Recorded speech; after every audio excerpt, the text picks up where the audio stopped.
Pak Amir Sambodo, Chairman dari Technopreneur Group. Selamat pagi, dan juga Pak Warsito P. Taruno, staf khusus Menristek bidang riset dan kerjasama internasional. Selamat pagi. Selamat pagi. Oke. Ya, kita ini sebenarnya untuk memberi saja background bagi pemirsa, ternyata ada yang namanya atau istilahnya technopreneur. Jadi kita ingin mengetahui sebenarnya apa technopreneur ini dan bagaimana kita bisa mengaplikasikannya di dalam kehidupan. Begitu. Nah, jadi mungkin bisa diceritakan dulu ke Pak Warsito ya, sejauh mana sebetulnya peran pemuda ini dalam menumbuh kembangkan inovasi, Pak? Baik, itu istilah technopreneur itu berasal dari entrepreneurship berbasis teknologi.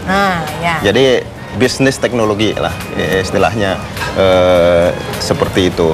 Jadi Indonesia ke depan, saya kira ini merupakan salah satu sumber pertumbuhan baru, karena kita dengan penduduk 240 juta, saya kira 1-2% saja itu SDM itu sangat unggul lah, banyak yang keluar negeri kerja di itu sangat banyak. Nah, ini mempunyai potensi sangat besar untuk membangun apa yang disebut bisnis berbasis teknologi atau technopreneurship itu. Nah, di sini peran pemuda teknopreneur berbasisnya adalah inovasi teknologi. Salah satu yang paling penting adalah bagaimana berani menghadapi tantangan, challenge era globalisasi, dan itu saya kira dipunyai oleh pemuda gitu ya. Jadi sebetulnya menumbuh kembangkan teknopreneur ini untuk menciptakan lapangan kerja gitu, karena selama ini para pemuda kita lebih ke menjadi pekerja daripada pencipta, begitu ya? Oke. Ya, tapi kan tahapnya seperti apa nih Pak Warsito? Apakah dimulai dari universitas-universitas di Indonesia seperti itu, atau bagaimana tahap-tahapnya? Oke, sekarang yang program yang ada di Ristek itu ada yang disebut selama ini dengan apa yang disebut diseminasi teknologi. Jadi bagaimana teknologi hasil yang dikembangkan oleh litbang di pemerintah itu bisa dimanfaatkan oleh masyarakat. Nah, di sini dengan proyek pendayagunaan hasil litbang atau pendayagunaan teknologi yang dihasilkan oleh lembaga-lembaga litbang kita ke masyarakat, seperti misalkan untuk membangun pembangkit listrik tenaga angin, tenaga surya dan sebagainya, untuk membantu pertanian secara modern, bibit-bibit unggul dan sebagainya itu. Nah, itu ada program pemerintah untuk mendayagunakan hasil litbang itu. Nah, di sini kita integrasikan dengan inovasi pemuda. Jadi ada proyek diseminasi iptek atau pendayagunaan iptek, kemudian bagaimana mahasiswa ikut di situ. Sebagai contohnya ada 3 skema. Skema yang pertama adalah bagaimana pendayagunaan program iptek itu bisa berkelangsungan terus, mendampingi masyarakat, menggunakan teknologi, memanfaatkan teknologi untuk meningkatkan produktivitas masyarakat. Itu berbasis community development mahasiswa. Jadi ada insentif diberikan kepada mahasiswa untuk melakukan itu. Yang kedua adalah teknologi ini kan perlu komponen. Bagaimana misalkan pembangkit listrik itu komponen-komponen seperti generator itu bisa diproduksi sendiri. Makanya ada insentif bagaimana mahasiswa pemuda itu untuk didorong untuk membangun wirausaha untuk mensuplai komponen itu. Kalau misalnya Pak, ya? Itu yang kedua. Yang ketiga adalah skema melalui riset. Bagaimana teknologi bisa dikembangkan terus. Kita sediakan insentif riset bagi mahasiswa untuk menyelesaikan S1, S2, S3 untuk mengembangkan teknologi itu terus. Itu program pemerintah dari Kemenristek. Kalau misalnya Pak Amir Sambodo sendiri mungkin bisa bercerita sedikit sebagai seorang teknopreneur, bagaimana awalnya dan bagaimana Bapak bisa sampai di sini sekarang? Saya memang pelaku usaha. Saya memperkenalkan teknopreneur ini berdasarkan pengalaman saya. Jadi sebetulnya bisnis teknologi itu adalah bisnis masa kini dan masa depan. Nah, teknopreneur itu harus menguasai sains dan teknologi sebagai core kompetensi bisnisnya. Tapi jangan dibayangkan sains teknologi itu sesuatu yang rumit gitu. Bayangkan bahwa sains dan teknologi itu hidup di kehidupan kita sehari-hari. Seperti apa contohnya? Contoh misalnya ya, ada mahasiswa nih yang melakukan tugas akhir, dia melihat sekarang kan butuh listrik di daerah-daerah pedesaan yang remote, laut-laut lepas gitu ya, pulau-pulau terluar. Mereka buat tugas akhir 10 orang nih. dibimbing dosennya, maka lahirlah produk. Produk ini sebetulnya sangat komersial, cuma kan dibutuh pendanaan. Nah, grup saya itu menyediakan yang namanya modal ventura. Itu satu contoh bahwa bisnis teknologi itu bukan sesuatu yang harus sangat complicated, sulit gitu ya, tapi bisa dilakukan sesuatu yang nyata, bermanfaat bagi masyarakat, dan yang penting menghasilkan bisnis. Oke. Dan sejauh ini pamit. Oke, pamit, kita break dulu. Kita lanjutkan lagi setelah break berikut ini. Pemirsa, jangan kemana-mana. Anda bisa interaktif di 02158304050 atau bisa tweet kami atau Twitter kami di @811show. Kami akan segera kembali.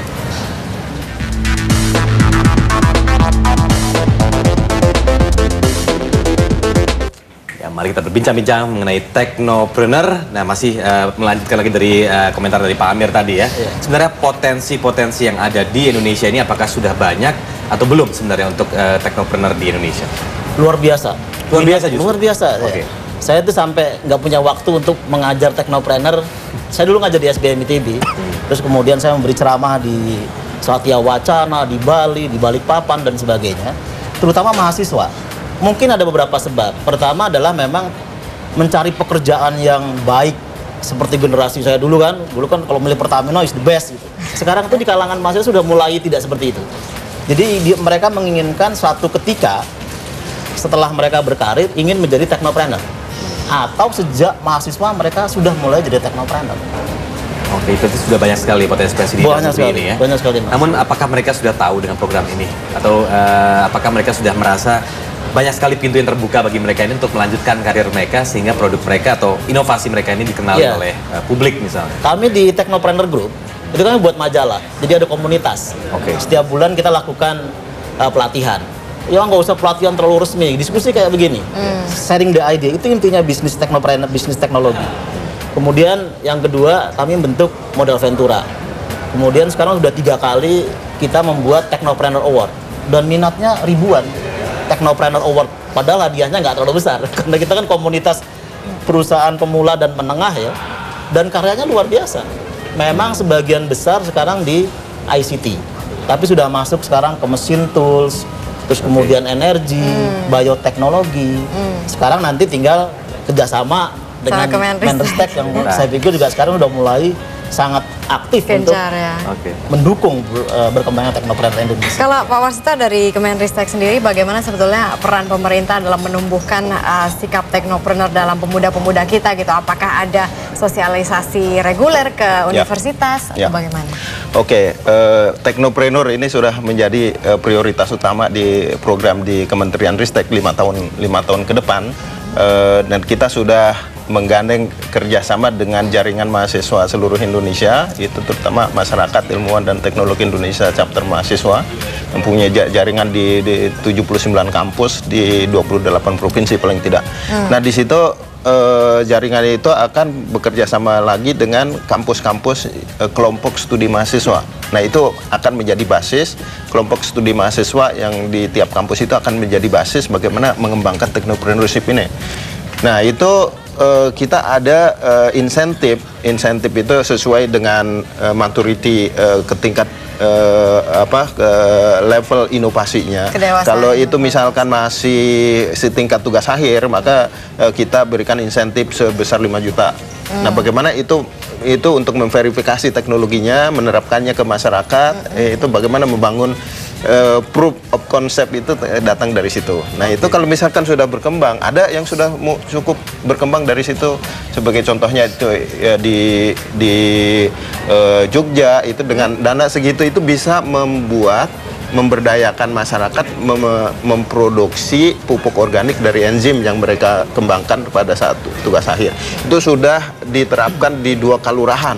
Itu bagaimana masyarakat membangun pertanian dengan pupuk organik yang efisien. Nah, kemudian ada tingkat yang lebih tinggi, tingkat 50 juta itu berbasis wirausaha, sudah mulai wirausaha. Kalau sudah itu naik lagi ada basis 100 juta, 250 juta itu secara kompetisi kita terus. Sudah cukup banyak yang seperti berhasil. Kalau yang cukup modern seperti misalkan teknopreneur berhasil desain chip pertama di Indonesia atau Asia Tenggara. Jadi itu kita dorong juga pengembangannya pakai beberapa insentif yang lain. Juga seperti misalkan kita mendorong juga desain kapal. Si desain kapal dari ini pemuda-pemuda di Indonesia mengambil proyek itu dari Jepang. Dari Jepang untuk didesain kapal itu didesain di sini, kemudian diproduksi di Jepang sampai produksi kapal tanker dan sebagainya. Kalau itu data dari para teknopreneur sendiri sejauh ini berapa dan dalam waktu 5 tahun kira-kira targetnya berapa yang akan dijadikan teknopreneur dengan adanya program Kemenristek seperti ini? Kita itu satu tahun dengan skema itu tadi beberapa tingkat itu rata-rata mentargetkan sekitar 500 sampai 1000. Dalam 5 tahun, 1000 dalam 1 tahun. Dalam 1 tahun. Kalau misalnya dalam 5 tahun, oke kita katakanlah itu tingkat keberhasilannya 20%, karena ini 20% berarti kan sekitar 100 yang sudah berhasil. Kan? Kira-kira dampaknya kalau misalnya kita melihat secara lebih besar lagi ke Indonesia sebagai negara sendiri dengan adanya beribu jumlah teknopreneur, apa yang akan terjadi? Pertama dampak itu ya kalau itu adalah masalah penyerapan tenaga kerja bagi mahasiswa itu sendiri itu cukup bagus. Tetapi dampak yang lebih penting adalah multiplier efeknya. Bagaimana Indonesia bisa berkompetisi di level global dengan basisnya teknologi. Saya kira itu dampak yang. Saya potong di situ, Pak Warsito dari Wamir sudah ada penelpon yang ingin bertanya dari Palu ya. Yaitu dengan Romi, maaf. Selamat pagi Romi. Oh, dengan Robi, maaf. Ya, Robi, silakan Robi, langsung saja. Jadi saya lihat apa yang dikatakan oleh dua narasumber tadi bahwa memang penelitian dilakukan oleh universitas dalam rangka mengembangkan tridharma perguruan tinggi ya. Saya kebetulan berkedudukan atau mempunyai posisi sebagai akademisi di Universitas Tadulako, Fakultas Teknik. Saya lihat banyak penelitian yang dilakukan oleh para mahasiswa di bawah bimbingan dosennya ketika itu sudah dimasukkan dalam jurnal ilmiah hasil penelitian maupun pengembangan dari jurnal Balitbang, pengembangan Badan Pengembangan Penelitian Pembangunan Daerah, tetapi hasil-hasil penelitian mungkin ada yang kurang bermutu, tetapi ada yang sangat bermutu, tetapi itu tidak diambil atau tidak direspon oleh para pengambil kebijakan. Karena para pengambil kebijakan mempunyai suatu pandangan yang lain ketika mengundang konsultan dari luar. Konsultan dari luar itu kan mengambil proyek yang diberikan oleh pemberi tugas itu kan ada namanya ya, kita semua tahu ada namanya komitmen fee.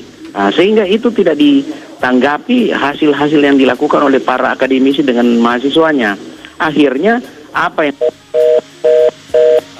terputus, namun sudah ditangkap maksudnya seperti apa. Namun kita jawab setelah break. Berikut ini pemirsa, jangan kemana-mana, 811 Show akan segera kembali.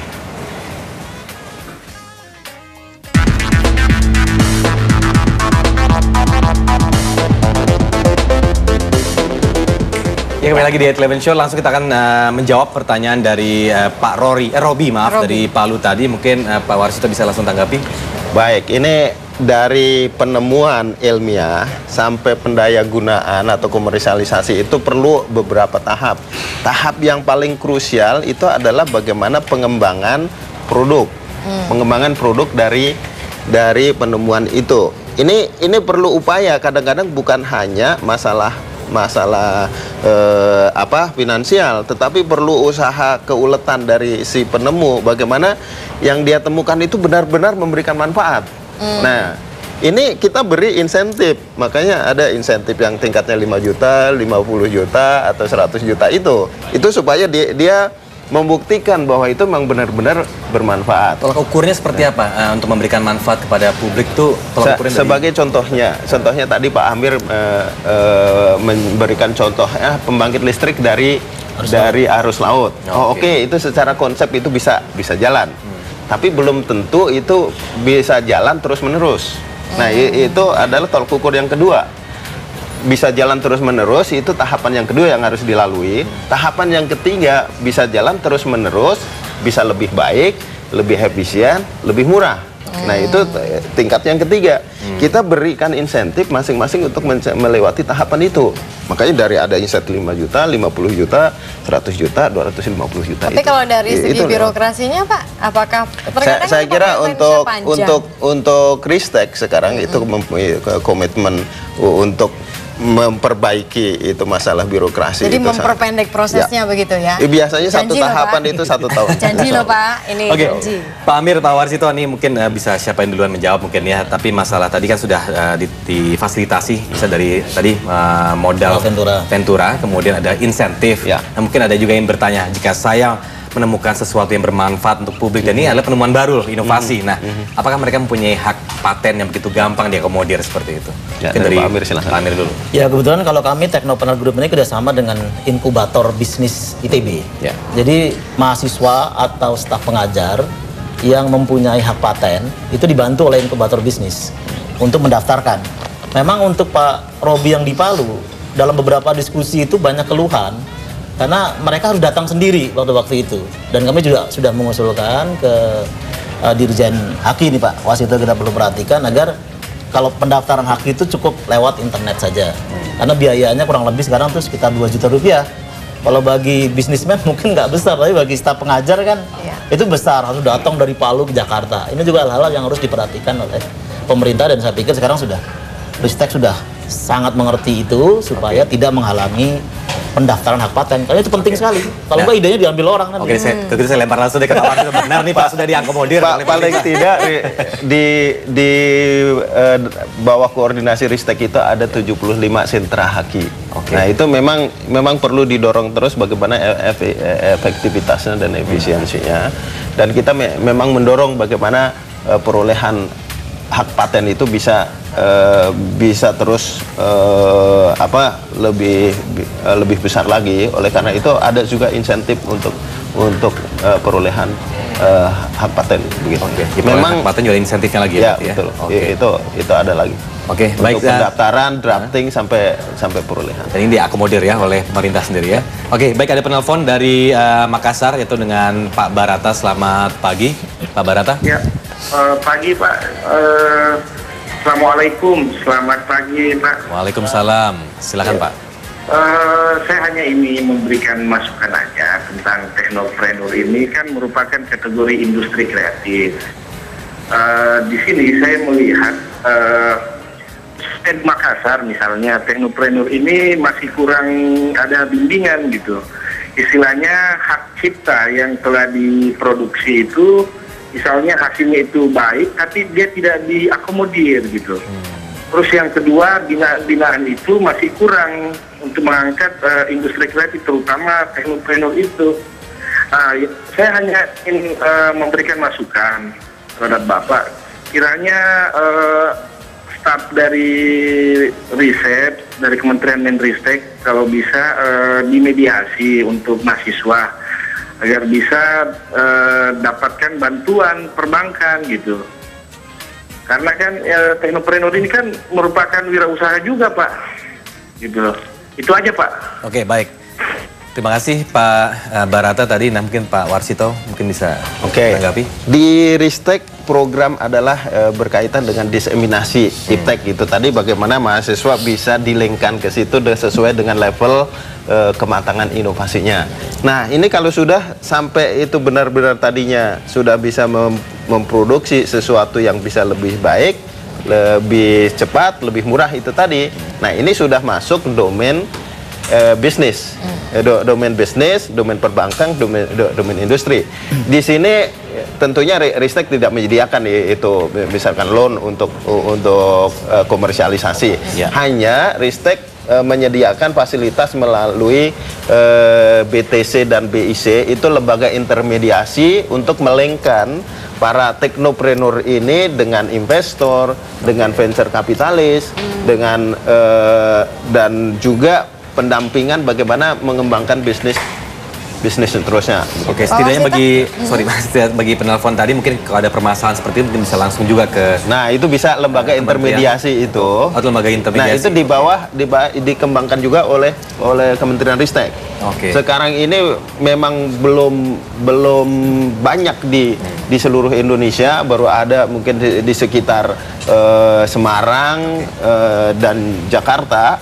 Nah, tetapi kita ingin mengembangkan paling tidak lembaga intermediasi itu di seluruh Indonesia. Nanti bisa memberikan dukungan bagaimana lebih baik lagi pengembangan teknopreneurship itu. Kalau Pak Amir, kira-kira bidang-bidang apa saja atau bentuk teknologi apa saja yang masih bisa dikembangkan ini? Mungkin ide-ide, memberikan ide bagi para pemirsa. Sebetulnya tadi ya pertanyaan tadi, itu teknologi, semua bisa kita kembangkan.